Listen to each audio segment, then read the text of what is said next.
आपके साथ मैं हूं जयप्रकाश शर्मा और आप देख रहे हैं यूपी मांगे उत्तर। यूपी मांगे उत्तर में आज बात सामने आपके आगे, हार पर हार, जाति से होगा बेड़ा पार। जी हाँ, जाति की बात होगी। अब यूपी जैसा राज्य, उसमें जाति और मजहब की बात ना हो तो फिर कैसे हो सकता है।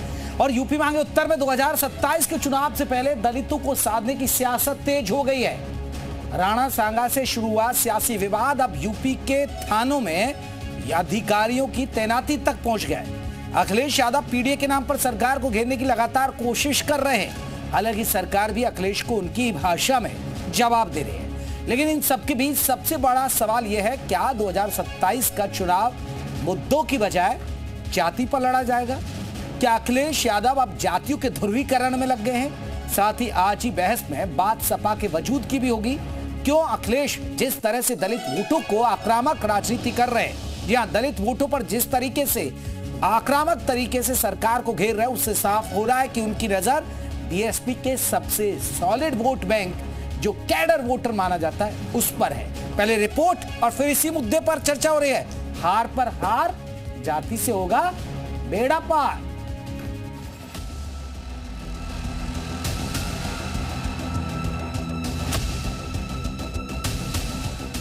सिंह भाई हटे तो सिंह भाई आए ना। मैंने केवल डेटा दे करके पीडीएफ का, भारतीय जनता पार्टी का जो पीडीए के प्रति नफरत है, उसको उजागर किया है।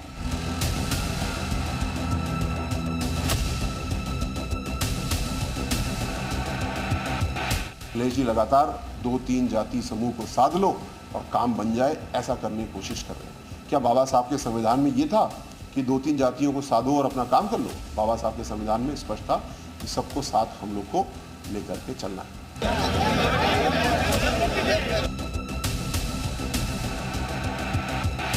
जो भी सूचनाएं अभी सोशल मीडिया पर चल रही हैं वो सरासर गलत हैं। और श्री अखिलेश यादव, इसकी सजा उनको भुगतनी पड़ेगी।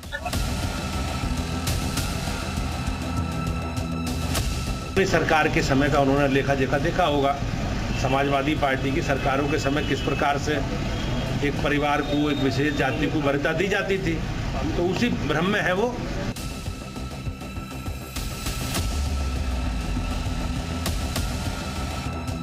डीजीपी ने स्पष्ट कर दिया कि अखिलेश यादव की बात झूठी है।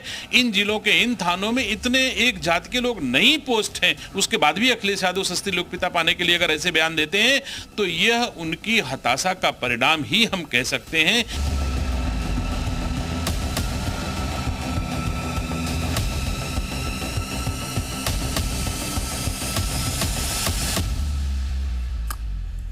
तो चलिए आज के महत्वपूर्ण सवाल जिसके इर्द गिर्द चर्चा हो रही है। जी हाँ, आज के महत्वपूर्ण सवाल है, क्या हार पर हार, जाति से होगा बेड़ा पार?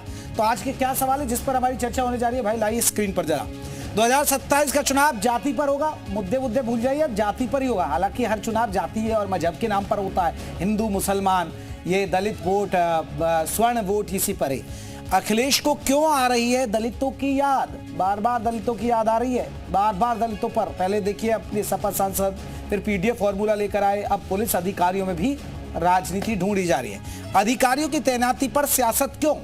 इसमें भी जाति ढूंढी जा रही है। किस जात के ज्यादा थानेदार हैं, ज्यादा अधिकारी हैं थानों के अंदर, ये एक बड़ी बात है। जब उनकी सरकार थी तो यादव साहब थे, अब सिंह साहब है। बीजेपी के पास पीडीए की क्या काट? बीजेपी के पास कोई काट है? क्योंकि पीडीएफ फॉर्मूले को धार दे रहे हैं लगातार। राणा सांगा विवाद से लेकर अब इस मुद्दे को धार दी जा रही है। तो तमाम पहलू पर हम बात करेंगे। आपको बता दें हमारे साथ कई खास मेहमान जुड़ेंगे कि आखिरकार ये जाति की जो राजनीति है ये कितनी ठीक है। और आपको बता दें कि हमारे साथ कई खास मेहमान रहेंगे। जो मेहमान रहेंगे उन मेहमानों को मैं जल्दी से आपको परिचय करा दूं, कौन कौन खास मेहमान रहेंगे हमारे साथ। आपको बता दें राजेश चौधरी रहेंगे, प्रवक्ता बीजेपी के, वो हमारे साथ रहेंगे। विनय सिंह रहेंगे, आपको बता दें कि समाजवादी पार्टी की तरफ से। परमवीर सिंह राजनीतिक विश्लेषक है, हमारे साथ जुड़ेंगे। यति माँ चेतनानंद, आपको बता दें हिंदू धर्मगुरु, वो हमारे साथ रहेंगे। गौरव पाल दलित चिंतक, वो भी हमारे साथ जुड़ेंगे। और समाजवादी पार्टी की तरफ से विनय सिंह जी भी हमारे साथ जुड़ गए। विनय जी बहुत बहुत स्वागत है। सिंह साहब क्या लगता है, सिंह नजर आ रहे हैं क्या थानों में? आप भी विनय सिंह हैं? नहीं, बात सिंह होने की, हमारे होने की नहीं है। हम एक विचारधारा से जुड़े हुए हैं, क्योंकि हमारी विचारधारा और समाजवादी पार्टी की विचारधारा है कि समाज में जिस तरीके से पिछड़ा, दलित, शोषित, वंचित, अल्पसंख्यक इस सब के साथ अत्याचार हो रहा है, उसकी लड़ाई लड़ाई जानी चाहिए। और इससे पहले भी लड़ाई लड़ी गई, वीपी सिंह जी ने लड़ा, सबने लड़ा है, और वो लड़ाई हम भी लड़ रहे हैं, बात सिंह की नहीं है। लेकिन जो भारतीय जनता पार्टी के विनय सिंह जी, मेरा सवाल तो बताइए ना, क्या सिंह साहब नजर आ रहे हैं थानों में ज्यादा? बिल्कुल है। जो प्रशांत सिंह जी जिस बात का जिक्र कर रहे थे, वो खुद ही उसी कारण से डीजीपी बने हुए हैं। बाकी थानों की बात तो छोड़ दीजिए, थानों में तो है ही है, और उनके कहने से तो हो नहीं जाएगा केवल कि उन्होंने कह दिया कि नहीं आंकड़े झूठे। जो आंकड़े हैं जो निकाले गए, जुटाए गए हैं, वो कैसे झूठे हो जाएंगे? आप अगर आपने निकाला हो, आप तो मीडिया, आपके पास तो आंकड़े होंगे, आप खुद ही क्रॉस चेक कर लीजिए। ये सत्य है कि आज जो है जिस तरीके से एक ही वर्ग की सरकार चल रही है उत्तर प्रदेश में, जिस तरह से लोगों के साथ अत्याचार हो रहा है, आप समझ लीजिए कि दलितों के साथ। नहीं सिंह साहब, इसका मतलब सिंहों को पीछे कर दें, पहले तो ये बताइए, फिर मैं उस पर एक बात बताऊंगा, क्योंकि डीजीपी तो क्या करेंगे आप? यार तो क्या करेंगे? दलितों को समाप्त कर दिया जाए। दलितों की तो वो ये कह रहे हैं ना, डीजीपी देखिए, डीजीपी ने खुद सफाई दी, आंकड़े दिए हैं वहां के कि 40% थाना प्रभारी ओबीसी, SC ST वर्ग से हैं। प्रयागराज का जो मुद्दा आपने उठाया, इसके अलावा और भी थानों के पुलिस ने वहां पर जानकारी दी अपनी तरफ से। मैं बता दूं, मैंने आपको कहा ना कि डीजीपी खुद ही उसी अनुकंपा के वजह से है। बाकी थानों की छोड़ दीजिए, थानों में तो जो है जिस तरीके का आंकड़ा वो माननीय राष्ट्रीय अध्यक्ष। विनय जी, आपको लगता है कि जाति के मुद्दे को धार इसलिए दी जा रही है कि आपके पास दलित वोटर आ जाए? पहले रामजी लाल सुमन में दलित, फिर अब थानों में, और कैसा? मुझे बताइए ना, मुझे समझाइए कैसा है, बताइए ना। बताते हैं NCRB का 2022 तक का आंकड़ा ये बताता है कि उत्तर प्रदेश में 15,368, जो उत्तर प्रदेश पूरे 13 राज्यों में सबसे नंबर 1 है जो अत्याचार दलितों के ऊपर हुए हैं। मर्डर के 189 केसेज जो है दलितों के ऊपर है, महिलाओं के ऊपर 939। क्या नहीं है? चलिए, मैं और भी मेहमान जोड़ देता हूँ। राजेश चौधरी जी भी जुड़ गए हमारे साथ, बीजेपी के विधायक भी हैं और प्रवक्ता भी हैं। चौधरी साहब, बहुत बहुत स्वागत है। चौधरी साहब, ये लड़ाई आप कह रहे हैं कि सिंह नजर आते हैं बहुत ज्यादातर थानों में, लेकिन सबसे बड़ा सवाल है सर, जो पीडीएफ फॉर्मूला, जो दलितों का मुद्दा उठा रहे हैं, चौधरी साहब टेंशन में आ गई है बीजेपी, कोई काट नहीं ढूंढ पा रही है, और दलित दलित दलित दलित वो बार बार कर रहे हैं। अब कैसे काटेंगे आप? देखिए, समाजवादी पार्टी का इतिहास रहा है हिंदुओं को जातियों में बांटना, जातियों में बांट करके इनके अंदर खाई पैदा करके अपनी राजनीतिक रोटी सेकने का काम। अभी देखो, समाजवादी पार्टी के प्रवक्ता को मैं सुन रहा था, कितना झूठ बोल रहे हैं। डीजीपी की जाति बता रहे हैं, इनको पता ही नहीं है। इनको पूछिए ना जरा, डीजीपी की क्या जाति है? उन्होंने सिंह लगा दिया। बोल रहे हो, क्यों बोल रहे हैं? प्रशांत जी की जाति क्या इनको पता है? नहीं पता, झूठ बोलने का काम कर रहे हैं। ऐसे ही अखिलेश यादव झूठे महाराज जी की जाति पता है ना? एक जिला लेकर महाराज जी की जाति पता है कि नहीं आपको? अरे सुनिए भाई, सुनिए, मैं नहीं बोला बीच में। विनय सिंह जी सुन लीजिए, मान्यवर, मैं आपका बड़ा सम्मान कर रहा हूँ, सुन लीजिए, धैर्य रखिए, धैर्य। सम्मान आपको देश का करना ही बहुत है, देश का सम्मान करना ही बहुत है। अरे मत बोलिए, फिर मैं नहीं बोलने दूंगा, आपको दिक्कत आएगी। डिबेट करने आए, ताकत नहीं है कि नहीं बोलने देंगे।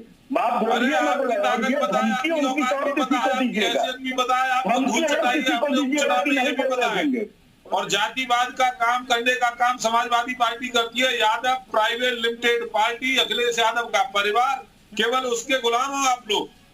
आप करते हो जाति का काम, इस परिवार से बाहर आ सकते हो, आप गुलाम हो यादव परिवार के। आप इसके अलावा आप क्या हो भाई, बताइए ना। किसी दूसरे को राष्ट्रीय अध्यक्ष बना के दिखाओ ना। आप पीडीएफ की बात कर रहे हो, बनाओ किसी कुशवाहा को, बनाओ किसी मौर्य को, बनाओ किसी बघेल को, किसी दूसरी जाति के व्यक्ति को बना के दिखाओ राष्ट्रीय अध्यक्ष, तब समझ में आएगा। विनय जी दीजिए जवाब। विनय जी, कोई बनेगा क्या? झूठ की पराकाष्ठा देखिए, कितना सफाई से झूठ बोल रहे हैं। इनको पता ही नहीं है, उनका गाँव भी बता दो जरा, बता दीजिए वाले। अरे यार शर्म करिए, झूठ बोल रहे थे प्रतिष्ठित चैनल पे बैठ करके। आप इतना सम्मानित चैनल पे बैठ करके काम करेंगे। ये तो 86 में से अगर ये चुप रहा तो हम बोले। जो है यादव ही ठीक है। होते थे। चले जल्दी से विनय जी जल्दी से चौधरी साहब आपकी बात का जवाब ले लूं। चौधरी साहब जवाब ले लूं ना। अखिलेश यादव की जगह कोई दलित चेहरा नजर आएगा क्या अध्यक्ष के पद पर? चलिए ठीक है, मैं चौधरी साहब जवाब ले लूं। चौधरी साहब जवाब ले लूं। ठीक है विनय जी जल्दी से रिएक्शन दीजिएगा, बाकी मेहमान भी जोड़ने वाले। राजेश चौधरी जी रुकिएगा एक मिनट। इनकी जो एक संस्था और है संघ, क्या आज तक एक जात को जोड़ करके हम संघ के स्वयंसेवक हैं। की हिम्मत है? हम इस बात के लिए आपको गर्व करते हैं। अगर आपके अंदर कथा है तो कोई बात करके दिखाइए। क्यों नहीं ऐसा नहीं होता?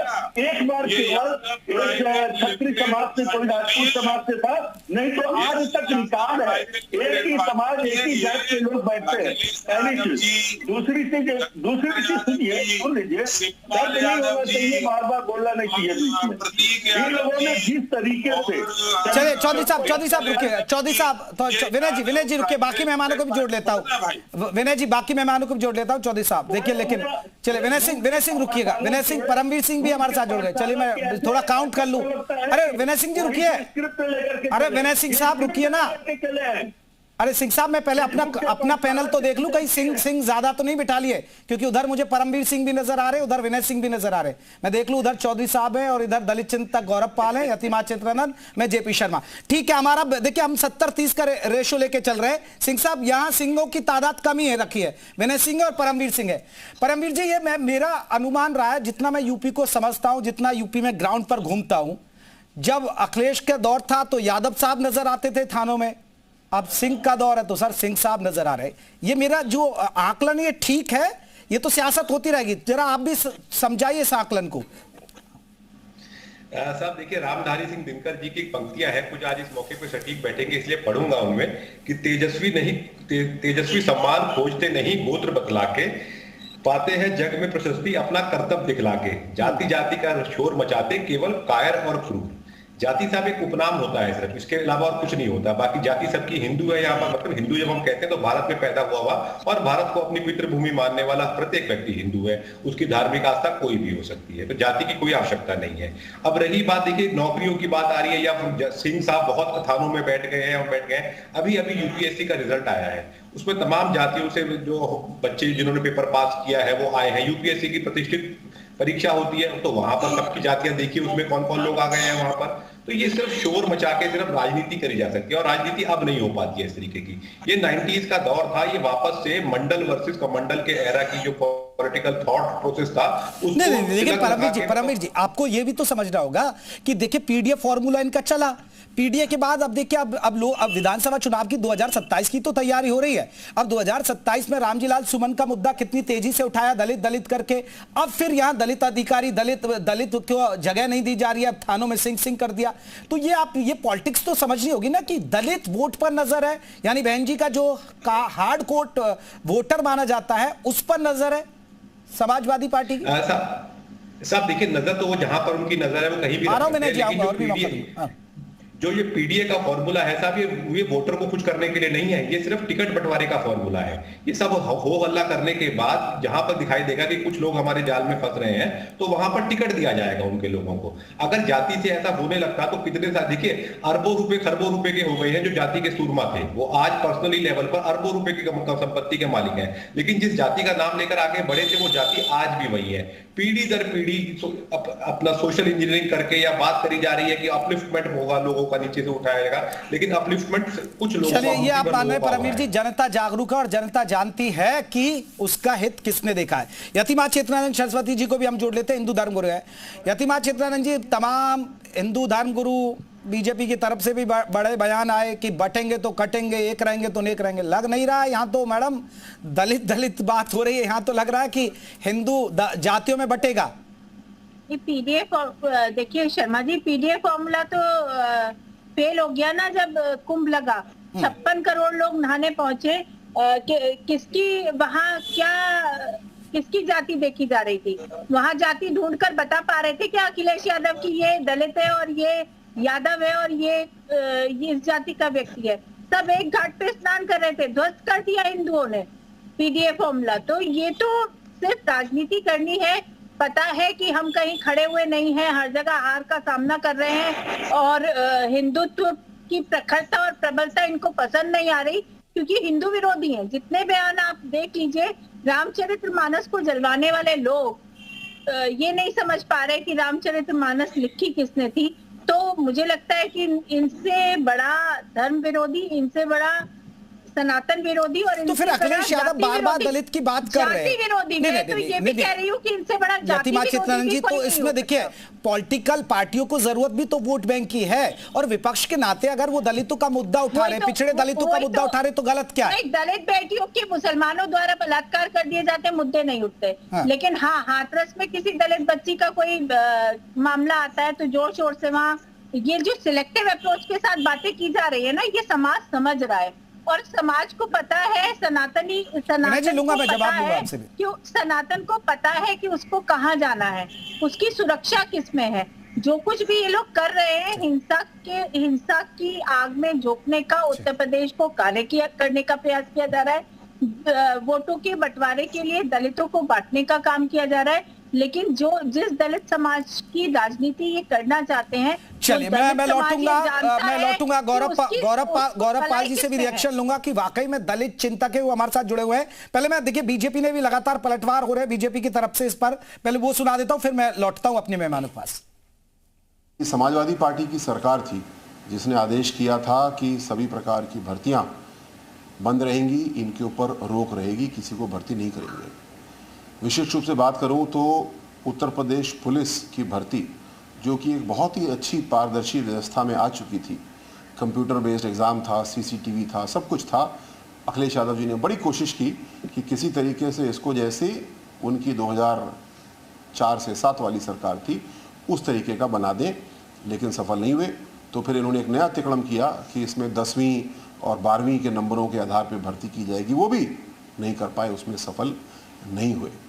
इसके विपरीत भारतीय जनता पार्टी की सरकार ने, योगी जी ने जैसे ही मुख्यमंत्री का सेवा काल अपना शुरू किया, उन्होंने इस बात को समझा कि अपराध से निपटने के लिए कई काम करने होंगे, जिसका प्रमुख काम होगा कि पुलिस की जो रिक्तियां हैं बड़ी पैमाने पे, उनको हमको दूर करना होगा।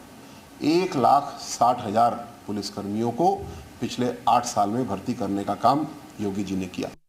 सरकार के समय का उन्होंने लेखा जोखा देखा होगा, समाजवादी पार्टी की सरकारों के समय किस प्रकार से एक परिवार को, एक विशेष जाति को वरीयता दी जाती थी, तो उसी भ्रम में है वो। लेकिन हमारी सरकार ने सारी व्यवस्थाओं में पारदर्शी व्यवस्था की है और जो आरोप उन्होंने लगाया है उसका स्पष्टीकरण पुलिस विभाग ने दिया। तो चलिए, हमारे मेहमान लगातार जुड़े हुए और चर्चा हम कर रहे हैं। हमारे साथ दलित चिंतक है गौरव पाल जी। गौरव पाल जी, देखिए आपने देखा होगा कि उत्तर प्रदेश में, क्योंकि 2017 में बीजेपी की सरकार बनी, फिर 2022 के चुनाव हुए तो बीजेपी की सरकार बनी, लेकिन अब तीसरी लड़ाई, 2 बार से यहां समाजवादी पार्टी को वनवास मिल रहा है। गौरव पाल जी, आपको लग रहा है कि जो दलितों की बात समाजवादी पार्टी अब उठा रही है, सच में दलित हितैषी है या सिर्फ वोट बैंक तैयार किया जा रहा है?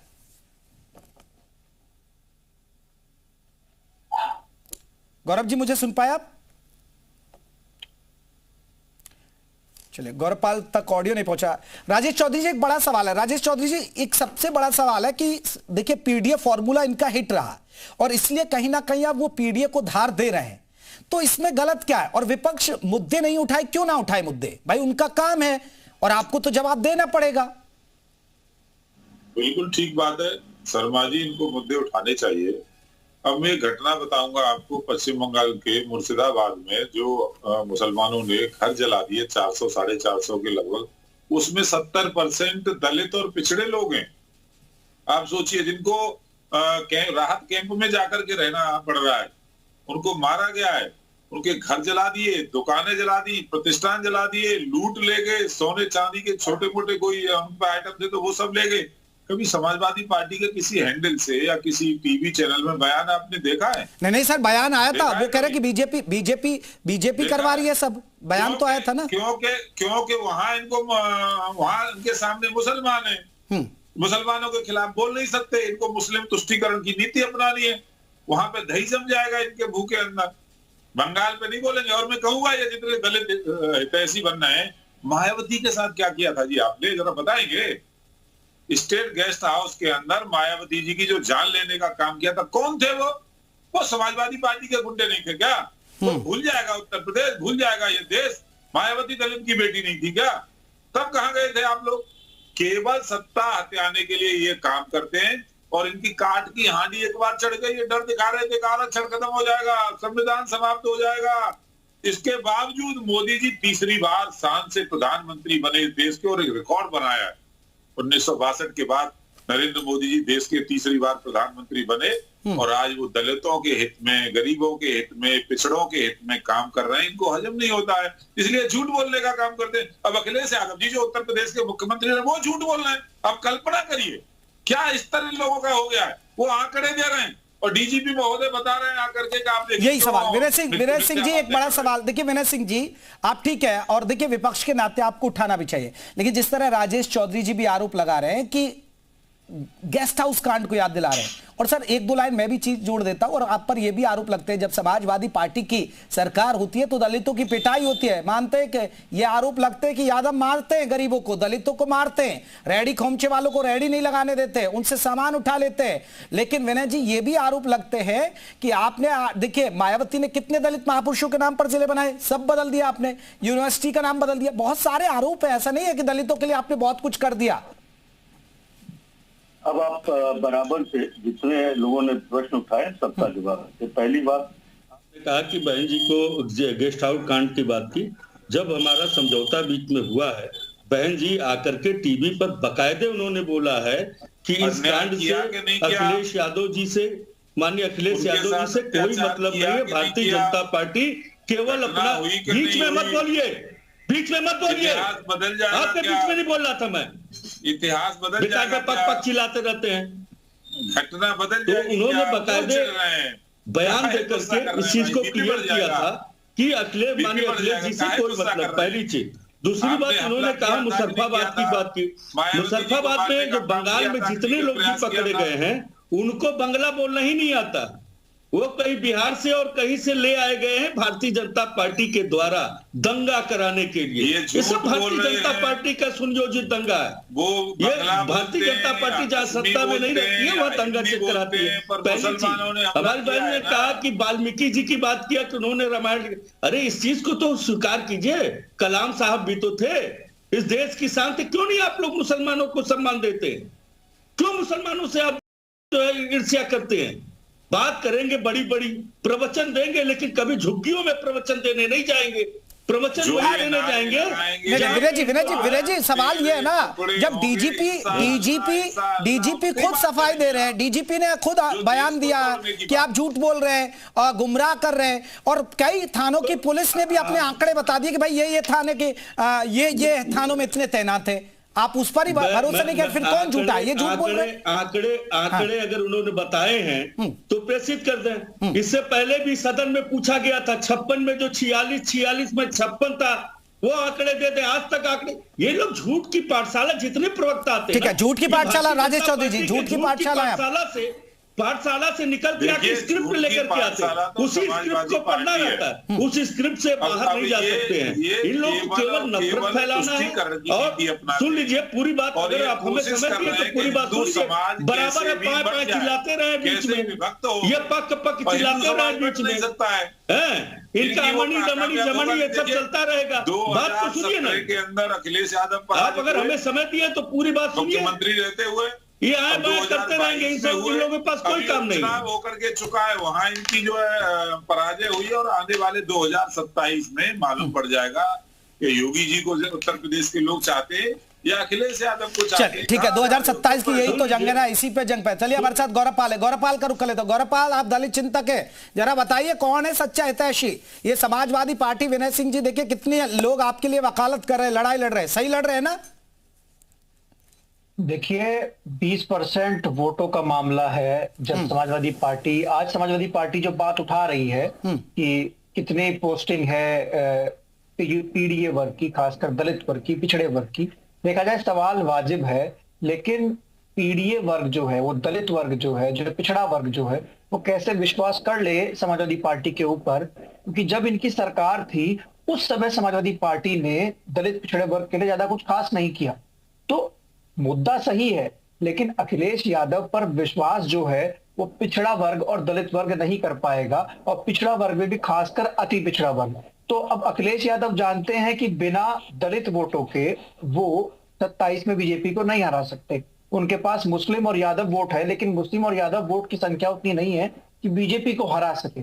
तो ऐसे में अखिलेश यादव जो हैं वो दलित वोटों को अपने साथ लाना चाहते हैं, और ये रिप्रेजेंटेशन की बात करके, रिजर्वेशन की बात करके। लेकिन दलित समाज अखिलेश यादव पर भरोसा नहीं कर पाएगा, क्योंकि जब किसी की मंशा जब पता लगती है जब उसकी सरकार होती है। तो अखिलेश यादव की सरकार के दौरान जो दलित समाज ने चीजें देखी, जो उनके महापुरुषों के नाम पर शहरों के नाम बदले गए, जो आरक्षण का बिल जो था वो फाड़ा गया, और तमाम चीजें हुई, तो उसको लेकर दलित समाज भरोसा नहीं कर पाया। विनय सिंह जी पोल खोल रहे हैं। अब देखिए, मैं तो नहीं कह रहा हूं विनय सिंह जी, आरक्षण आप फाड़ देते हैं महापुरुषों के नाम पर, जिले, यूनिवर्सिटी, और आप पे भरोसा नहीं करेंगे, दलित कैसे कर ले भरोसा? मैं जवाब दे दूं? हाँ हाँ, देखिए, जो भी आप वो कह रहे हैं, मैं उनकी बात को डिनाई नहीं कर रहा हूं, लेकिन इस चीज को तो मानना पड़ेगा ना। इस सरकार में बुलंदशहर में तेज गाड़ी चलाने की वजह से दलित को थार से कुचल करके मार दिया था। अभी 22 अप्रैल की बात है। आगरा में दलित समाज घोड़े से जा रहा था, उसके ऊपर उसको मार दिया गया। तो रही बात माननीय राष्ट्रीय अध्यक्ष जी की बात है, तो 2024 में ये दलित ने विश्वास किया और भारतीय जनता पार्टी को लंगड़ी हालत में सरकार बनाने पर मजबूर कर दिया। समाजवादी पार्टी जो है वो दलित समाज में भरोसा जगाए, क्योंकि सत्ता जो माइक पर बोलना अलग चीजें होती है, लेकिन ग्राउंड पर जो हो रहा होता है वो अलग चीजें होती है। तो दलित समाज का विश्वास नहीं जीत पाएगी समाजवादी पार्टी। आज के टाइम पर तो जीतती हुई नहीं दिखाई दे रही है, आगे का भरोसा कुछ कह नहीं सकते, लेकिन आज जीतती हुई नहीं दिखाई दे रही है। रामजी लाल सुमन का मामला पूरी तरीके से फेल हो चुका है, और क्योंकि रामजी लाल सुमन को दलित अपना नेता मानते ही नहीं है। आगरा के दलितों का ये कहना है कि रामजी लाल सुमन ने दलितों के कितने मुद्दे संसद में उठाए, और अखिलेश यादव ने आज से पहले रामजी लाल सुमन कहाँ थे। ये तो दलित समाज तो ये समझ गया। चलिए, ये सवाल है यतिमा चेतनानंद जी, देखिए आपने देख लिया। अब ये लड़ाई सिर्फ और दलित वोट की है। अब आप देखिए प्रयागराज खासकर उन्होंने टारगेट किया, क्योंकि प्रयागराज में ही महाकुंभ हुआ। ठीक है विनय जी रुके, यतिमा चेतनानंद जी, सांसद जो है दलित हैं, हमने प्रतिनिधित्व दिया है और हम लगातार दे रहे हैं। अरे विनय जी रुक जाइए, आपके राज में कोई अच्छे नहीं रही दलितों के हाथ। इटावा में आपको याद है ट्रैक्टर से रौंद दिया था, मंदिरों में नहीं घुसने दिया जाता था आपके राज में। ऐसा नहीं है कि आपने बहुत अच्छा किया दलितों के लिए। ठीक है, तो ये इन्हीं लोगों का देन है ना, जो आज सत्ता में बैठे हुए हैं, जो हमारे सरकार में तांडव कर रहे थे। ठीक है, यतिमा चेतनानंद जी, देखिए गौरव पाल जी जो बात कह रहे हैं वो तथ्यात्मक बात है। दलितों के भरोसे पे लगातार चला गया है, लगातार बहन मायावती के साथ जो किया गया वो हम सबने देखा। किस तरीके से उन्होंने अपनी जान बचाई है हम सबने देखा, पूरे देश ने देखा, दलितों ने देखा। दलितों की वो एक बड़ी बहन जी ने जो गठबंधन के बाद जो टीवी पे बोला वो नहीं देखा होगा। क्या है, आप दलितों को किस कटघरे में रखते होंगे, किस कैटेगरी में रखते होंगे, ये सोचने का विषय। और यादवों ने किस तरीके से प्रताड़ना की है दलित समाज की, किसी से छुपा हुआ नहीं है। तो अखिलेश यादव वोट बैंक की राजनीति कर रहे हैं, उनका दलित समाज के उत्थान से, उसको आगे ले जाने से कोई लेना देना नहीं है। दलित समाज, मैं अभी थोड़ी देर पहले गौरव पाल जी जब जुड़े उससे पहले मैंने यही कहा था कि दलित समाज अपने अच्छाई और बुराई को बहुत अच्छी तरह से समझता है। एक टाइम था जब वो एजुकेटेड नहीं था, आज वो एजुकेशन में बहुत आगे हैं, उनके बच्चे बहुत अच्छा कर रहे हैं। तो आज उनको समझ में आ रहा है कि राजनीति किस तरीके से उनको मोहरा बनाकर सिर्फ खेल खेल रही है। ये जो पीडीए का जो षड्यंत्र अखिलेश यादव बुन रहे हैं, ये 27 में चलने वाला नहीं है, इससे इसका कोई भला नहीं होगा। ठीक है राजेश चौधरी जी, मेरा एक सवाल है, फिर मैं परमवीर जी की तरफ रुक करूंगा। एक जल्दी से एक राजेश चौधरी जी, लेकिन Rajesh ji, PDF formula hit रहा, अगर दलित वोट इनकी तरफ चला गया तो आपकी टेंशन बढ़ जाएगी 2027 में। और लड़ाई भी यही है, क्योंकि हार पर हार, जाति से होगा बेड़ा पार। यही हमारा सवाल आज का। दलितों पर जो अन्याय अत्याचार इन लोगों ने किया है ना समाजवादी पार्टी के शासन में, वो कोई भूला थोड़े नहीं। अभी भाई हमारे पाल साहब बता रहे थे कितने अम्बेडकर जी के नाम से प्रतिष्ठान थे, उनका नाम बदलने का काम किया, जिलों के नाम बदलने का काम किया, कितनी अम्बेडकर जी की मूर्तियों को तोड़वाने का काम किया। आप कल्पना कर सकते हो? अब समाजवादी पार्टी का सांसद पार्लियामेंट के अंदर बैठ करके राणा सांगा को गद्दार बता रहा है। आप कल्पना करिए, क्या इस देश को कहां ले जाना चाहते हैं ये लोग? जब वो गद्दार थे तो क्या बाबर महान था? तो ये बाबर के अनुयायी लोग हैं, औरंगजेब के अनुयायी लोग हैं। इन लोगों को केवल मुस्लिम तुष्टीकरण करना है, दूसरा कोई काम नहीं करना है। ये बात दलित और पिछड़े लोग सब ठीक से जानते हैं। इनके बहकावे में कोई आने वाला नहीं है। भारतीय जनता पार्टी के साथ चट्टान की तरह ओबीसी वोट खड़ा हुआ है, दलित वोट खड़ा हुआ है। वो भारतीय जनता पार्टी को परंपरागत रूप से वोट करता है। भारतीय जनता पार्टी तो गरीब की पार्टी है। प्रधानमंत्री तो गरीब के बेटे हैं, मुख्यमंत्री तो गरीब के बेटे हैं, ये जानते हैं। वो सोने की चम्मच लेकिन चौधरी साहब अभी काट नहीं पा रही है अपना। अब ये दलित कार्ड इनका जो चल रहा है, आप पर काट नजर नहीं आ रही है। वो तब होलिया जब चुनाव था, तब होलिया हरियाणा में कि हिंदू एक रहेंगे तो नेक रहेंगे। अब नहीं काट हो पा रही है यूपी के अंदर। पार्टी रिजर्वेशन को संविधान को खतरा पहुंचा रही है। ये बात भी दलित समाज अच्छी तरीके से जानता है। विनय जी मैं आऊंगा, एक आखिरी कमेंट पहले परमवीर जी से। परमवीर जी, एक बड़ा सवाल यही है, क्या ये 2027 की पिच तैयार हो रही है? और अगर दलित वोट खिसकता है तो क्या मायावती का जाएगा या फिर बीजेपी से जाएगा? देखिए साहब, ये कोशिश की जा रही है, 2027 की पिच तैयार की जा रही है। राजनीतिक विज्ञान में टर्म होती है व्हाट बाउंड्री, कि पुरानी बातों को याद कराइए, उसके ऊपर नई फसल खड़ी कीजिए राजनीति की। तो वही काम किया जा रहा है, जाति के ऊपर फसल खड़ी करी जा रही है। लेकिन यहाँ पर देखना होगा, जब कोई पार्टी सत्ता में होती है तब उसका क्या एटीट्यूड रहता है, वही देखने वाली बात है। अगर आपको याद हो, समाजवादी पार्टी के बहुत बड़े लीडर थे आजम खान साहब, उन्होंने नोएडा के अंदर जब मंत्री रहते हुए बयान दिया था कि सबसे बड़े अगर कोई भूमाफिया थे तो डॉक्टर बाबा साहब अम्बेडकर को कहा था उन्होंने। और अगर हम इतिहास याद करें, मायावती जी का उदय जो हुआ था, वो उन्होंने लगातार संघर्ष जो किया था, वो मुलायम सिंह यादव जी के तत्कालीन मुख्यमंत्री जब वो थे, तब उनकी नीतियों के खिलाफ करा था। तभी उन्होंने दलित वोट बैंक को एकजुट किया था, और वो लगातार लड़ाई केवल और केवल समाजवादी पार्टी से लड़ रही थी। तो ये तो देखिए, टक्कर तो सीधी सीधी थी, और रातों रात कोई जख्म भरते नहीं है इस तरीके से कि सबको। चले विनय जी एक आखिरी कमेंट। विनय जी, ये लड़ाई है कि ठाकुरों को निशाना बनाना है या दलित वोट पाना है? लड़ाई तो बताइए। पहले राणा सांगा पर भी आप दलित सांसद के साथ खड़े हो गए, अब दलित अधिकारी पुलिस कर्मी ढूंढ रहे हैं थानों में, आप दलित और सिंहों को बता रहे कि यहाँ तो सिंह है, दलित मिल ही नहीं रहे। परमवीर जी ने सही कहा, पुराने जख्म भरते नहीं। जिस तरह से 1949 में जिस तरह से बाबा साहब भीमराव अंबेडकर जी ने जो संविधान लागू किया था, उसका विरोध करते हुए इन लोगों ने बाबा साहब के शव यात्रा तक निकाले थे, तो उनके जिंदाबाद मुर्दाबाद के नारे भी लगाए गए थे। किस तरीके से उस संविधान को मानने से आरएसएस ने इनकार किया था।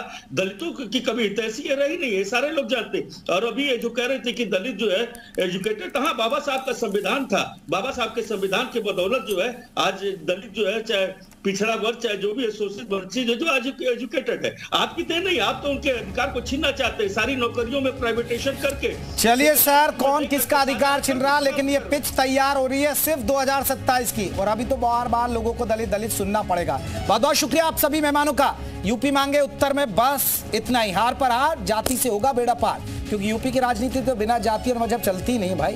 नमस्ते।